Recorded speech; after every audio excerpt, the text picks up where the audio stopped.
শফিকুর রহমান, যে রাজাকার বিষয়ক শেখ হাসিনা একটি বক্তব্য কেন্দ্র করে ছাত্র আন্দোলনের মোড় ঘুরে গিয়েছে, এটি অনেক বিশ্লেষকই বলছেন। আমাদের মাত্র 2 মাসের মতো সময় হয়েছে, আরও যদি সময় পরে সেটির আমরা একটা নিশ্চয়ই তাত্ত্বিক একটি পটভূমি পাবো। তিনি পালিয়ে যেতে বাধ্য হয়েছেন। সম্প্রতি আমরা দেখেছি যে বৈষম্য বিরোধী যারা ছাত্র আন্দোলনের সমন্বয়ক রয়েছেন তারা বলছেন স্বৈরাচার শেখ হাসিনা বক্তব্যের প্রতিবাদে তারা নিজেদের রাজাকার বলেছিলেন। সেখানে তারা বলেছিলেন কে বলেছে স্বৈরাচার, কিন্তু রাজাকার বিষয়টি তারা ধারণ করতে চান না। কিন্তু আমরা দেখেছি যে জামায়াত ইসলামের বিভিন্ন সমাবেশে আমরা রাজাকার স্লোগান পাচ্ছি। এ থেকে আপনারা আসলে কি বার্তা দিতে চান? আমি আরো স্পেসিফিকলি বলি, সম্প্রতি টাঙ্গাইলে আপনার জনসভায় আপনার বক্তব্য চলাকালে কর্মীরা স্লোগান দিয়েছে তুমি কে আমি কে, রাজাকার রাজাকার। আমি এটা শুনি নাই, আমি ছিলাম, আমি শুনি নাই। আপনি শুনে থাকলে আপনাকে ধন্যবাদ। এখানে আমার বক্তব্য একদম পরিষ্কার, জি একদম পরিষ্কার। দেখেন, রাজাকার যদি গালি হয়ে থাকে তাহলে এটা আওয়ামী লীগের মানে ক্রেডিটে পড়বে। রাজাকার যদি এটা বুলি হয়ে থাকে তাও আওয়ামী লীগ সৌভাগ্যবান। আওয়ামী লীগেরই মিনিস্টার আকম মুজাম্মল হক সাহেব, মুক্তিযোদ্ধা বিষয়ক মিনিস্টার, তিনি একটা তালিকা করেছেন রাজাকারের। সেখানে সবচেয়ে কোন দলের পাতে বেশি পড়েছিল? আপনি তো সচেতন সাংবাদিক, আপনি আমাকে একটু বলে সাহায্য করেন। আমি অবশ্য রাজাকারের তালিকা দেখি নাই, কিন্তু আমি শুনেছি যে এতে আওয়ামী লীগের অনেকেই সেই তালিকার মধ্যে অন্তর্ভুক্ত ছিল, যারা আওয়ামী লীগ পরে সক্রিয়। অনেকে না, যে তালিকাটা হয়েছে এটার 8 ভাগের 7 ভাগ তাদের একার পাতে পড়েছে। এটা কি এমন হতে পারে যে আপনাদের দলের লোকেরা আওয়ামী লীগে জয়েন করেছে, নাকি আওয়ামী লীগই করতো তার আগেও? তারা পরিষ্কার করলো না কেন? আমি জানি না, আমি জানি না, তারা হয়তো পরিষ্কার করতে পারতো। তাইলে যে দলে যেভাবেই হোক, যে দলে রাজাকার সবচেয়ে বেশি সেটাও হবে রাজাকারের দল। ভালো হইলো তাদের ক্রেডিট, মন্দ হইলো তাদের লাইবিলিটি। কিন্তু আপনার দলের মধ্যে থেকে একটা একটা একটা আছে না একটা শফিকুর রহমান, আপনি আপনার রাজনৈতিক মতবাদ, রাজনৈতিক আদর্শ, আপনি যেভাবে চলছেন, যেভাবে বলছেন, তার বিপরীত আদর্শেরও অনেক কিছু কি আমরা আসলে দেখতে পাচ্ছি, যেটা অনেক সময় আপনার কাছে আমি জানি না কাম্য মনে হচ্ছে না। যেমন ধরেন ঢাকা বিশ্ববিদ্যালয়ে বহিরাগত বলে সম্প্রতি একটি ছেলেকে পিটিয়ে মারা হলো, বা তাকে চোর বলে এটি বলে জাহাঙ্গীরনগর বিশ্ববিদ্যালয়ে তো একজনকে মারা হলো, বলা হলো যে সে আসলে ছাত্রলীগের কর্মী বা নেতা। এই বিষয়গুলিকে আসলে আপনারা কিভাবে দেখছেন? মানে এটি কেন হচ্ছে বলে আপনার মনে হয়? আমরা মোটেই ভালোভাবে দেখি না। এটা যারাই করুক, এটা তারা সঠিক করে নাই। তাদেরকে আইনের আওতায় আনা উচিত, চিহ্নিত করে এরা কারা। এই বৈষম্য বিরোধী ছাত্ররা জাহাঙ্গীরনগর বিশ্ববিদ্যালয়ে নিজেরা মিছিল করে দাবি জানিয়েছে যে এরকম যারা আছে তাদেরকে আইনের আওতায়, আমি তাদের সাথে একমত, তাদেরকে আইনের আওতায় আনা উচিত। যেই করুক, আমি করলে আমাকেও নেব, আপনার কাছে আপত্তি নেই। আপনার কাছে কি সরকারকে একটু দুর্বল সরকার মনে হচ্ছে? মানে এই দাবি জানাতে হচ্ছে কেন? একটা মিসক্রিয়েন্ট ঘটবে, সরকার গ্রেফতার করবে বা করবে না, সেটা তো একটা স্বাভাবিক ঘটনা হওয়া উচিত। এই সরকার কি একটু মানে আপনার কাছে কি মনে হয় যে আপনি একটা রাজনৈতিক নেতা হিসাবে এই সরকার কি একটু দুর্বলতা দেখাচ্ছে, নাকি সরকার সময় নিচ্ছে? কি মনে হয় আপনার? আপনি যেটা বলেছেন যে দাবি কেন জানাতে হবে, সরকারের মেশিনারি তো অটোমেটিক্যালি এটা ফাংশন করবে, এটা হওয়া উচিত। কিন্তু দাবিকেই প্রথম, আগে নির্বাচিত বা পলিটিক্যাল গভর্নমেন্ট যারা ছিলেন তাদের কাছে বিভিন্ন দাবি মানুষ উত্থাপন করে না এই সমস্ত বিষয়, তাহলে এটাকে আমি আলাদাভাবে দেখবো কেন? এটা দেখার কোনো কারণ নাই। কিন্তু সামগ্রিকভাবে যদি আপনি বলেন, যেহেতু তারা কোনো রাজনৈতিক দল দ্বারা গঠিত বা জোট দ্বারা গঠিত সরকার নন, এবং যেহেতু 15.5 বছরের অনেক জঞ্জাল জমা হয়েছে, তাদেরকে সেই জঞ্জাল সরাতে গিয়ে তো অবশ্যই তাদেরকে এক্সট্রা এফোর্ট দিতে হয়েছে। এখানে দুর্বলতার কোনো ব্যাপার আমি দেখছি না, বরঞ্চ তারা আস্তে আস্তে ফাংশনিং হচ্ছেন এবং সামনের দিকে তারা আগাচ্ছেন। কিন্তু জনগণের প্রত্যাশা, আমারও প্রত্যাশা এর চেয়েও বেশি। অনেকেই বলছেন যে জামায়াতের, আমি যে প্রশ্ন দিয়ে শুরু করেছিলাম সেই প্রশ্নের প্রসঙ্গ ধরে আমি আসলে শেষ করতে চাই।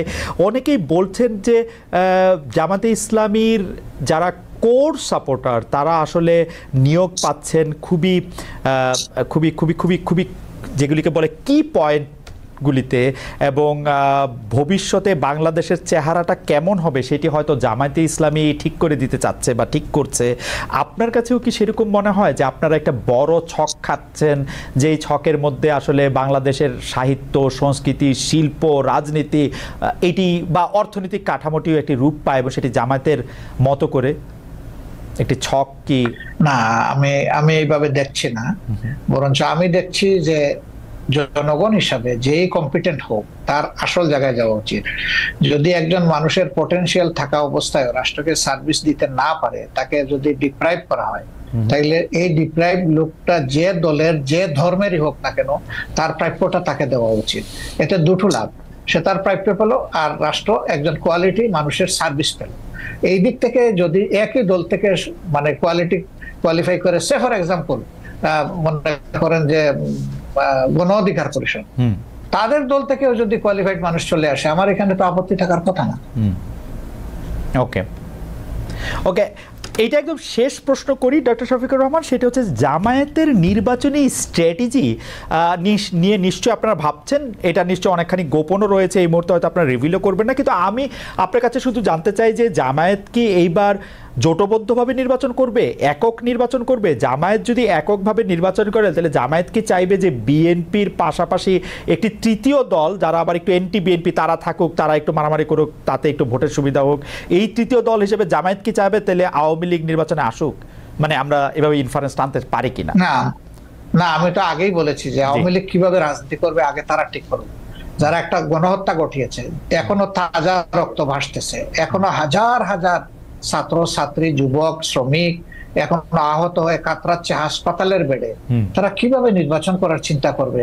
তারা জনগণের বিপক্ষে দাঁড়িয়ে কার বুটে তারা নির্বাচিত হবে? তারা তো জনগণের বিপক্ষেই দাঁড়িয়েছে, আগে তো এই জায়গাটা তাদের সেটেল করতে হবে। তারা এখন কিভাবে নির্বাচন করবে এটা তো আমার বুঝে আসে না। আর আমরা তাদেরকে প্রমোট করবো, এলাও করবো, প্রশ্নই উঠে না। কারণ এই 15.5 বছরের সবচেয়ে নির্যাতিত বড় নির্যাতিত দলের নাম হচ্ছে বাংলাদেশ জামাত ইসলামী। এই দলের একজন করে 11 জন শীর্ষ কেন্দ্রীয় নেতা, 2 জন সাবেক আমির সহ জুডিশিয়াল কিলিং বলেন আর যে পারপাসেই বলেন, অত্যন্ত মানে কনকক্টেড একটা ট্রায়ালের মাধ্যমে তাদেরকে শেষ করে দেওয়া হয়েছে, আর তো কারোই ক্ষতি হয়নি। কিন্তু 2 নম্বর হচ্ছে আমাদের সবগুলা অফিস ছিল সিলগালা করা। 3 নম্বর হচ্ছে যে আমরাই একমাত্র সৌভাগ্যবান বা দুর্ভাগ্যবান দল যাদের উপর ঝাল মিটাইতে গিয়ে আমাদের নেতাকর্মীদের বাড়ি বোল্ডোজার দিয়ে ভাঙা হয়েছে, এটা কিন্তু আর কারো বাড়িতে যায়নি। 4 নম্বর হচ্ছে যে এই আন্দোলনের সবচেয়ে ওয়ার্স্ট ভিকটিম আমরা, যে শেষ মুহূর্তে এসে আগস্টের 1 তারিখ আমাদেরকে নিষিদ্ধই ঘোষণা করে দিল। এরকম একটা দল কিভাবে চাইবে যে দলটা এত সন্ত্রাস এত ফেসিজম চালাইলো তারাই আবার এসে জনগণের এখানে স্পেস নোক? আমরা তো এটা চাইতে পারি না, মরালি চাইতে পারি। ডক্টর শফিকুর রহমান, আপনার কাছে কি মনে হয় না আপনি যে জায়গা থেকে আওয়ামী লীগের কথা বলছিলেন, নির্যাতনের কথা বা অন্য ইয়ার কথা, সেই ক্ষেত্রে সেই রাগ জামাতে ইসলামের বা সেই ক্ষোভ বা সেই হতাশা জামাতে ইসলামের অন্য রাজনৈতিক দলের উপর থাকতে পারে, বিশেষ করে বিএনপির ক্ষেত্রে যখন আপনাদের উপর এই রকম যেটাকে আপনি নির্যাতন বলছেন সেটি চলছিল, বিএনপি তো সেই অর্থে প্রতিবাদ জানায় নাই, আপনাদের কি রাগ বিএনপির উপর আছে তাহলে? একটু না, আমাদের কোনো রাগ নাই, প্রত্যাশা ছিল। সব প্রত্যাশা সবসময় পূরণ হয় না, এই জন্য মাইন্ড করতে নাই। আর আপনি রাজনীতি অনেক বড় পরিসরের বিষয়, পারিবারিক ব্যক্তিগত অথবা আপনার পেশাগত জীবনেও আপনার সব প্রত্যাশা চাইলেই আপনার পূরণ হবে না, এই জন্য অনেক সময় ধৈর্য ধরার প্রয়োজন। আর এই ক্ষেত্রে মন যত বড় করা যাবে ততই লাভ, লস নাই। ডক্টর শফিকুর রহমান, আপনাকে অনেক ধন্যবাদ। অনেক দর্শক আজকে আপনার এই অনুষ্ঠান দেখেছেন, 31,000-এর বেশি দর্শক আসলে লাইভ ছিলেন আপনার এই অনুষ্ঠান দেখার ক্ষেত্রে। অনেক প্রশ্ন তারা পাঠিয়েছেন, সব প্রশ্ন আমি আসলে নাম তো বলতেই পারিনি, কিছু প্রশ্ন হয়তো আপনাকে করতে পেরেছি, কিন্তু আসলে একটি অসাধারণ অভিজ্ঞতা। আপনাকে অনেক ধরনের প্রশ্ন করা গেছে, আপনি সাবলীলভাবে আপনার জায়গা থেকে আপনি এগুলো উত্তর দিয়েছেন, আমাদের অনেক ধন্যবাদ জানবেন। কারণ আমার কাছে মনে হয় দর্শকরা যদি এই অনুষ্ঠানটি আবারও দেখেন তাহলে দেখবেন যে এমন কোনো প্রশ্ন নাই যে প্রশ্ন আসলে ডক্টর শফিকুর রহমান উত্তর দেন নাই, তিনি তার প্ল্যাটফর্ম থেকে তিনি উত্তর দিয়েছেন। আপনি আমার মানে এটা রিপিটেড, এটা কয়বার বললাম আমি জানি না, আরো কয়েকবার বলতে চাই। আপনাকে অনেক অনেক ধন্যবাদ।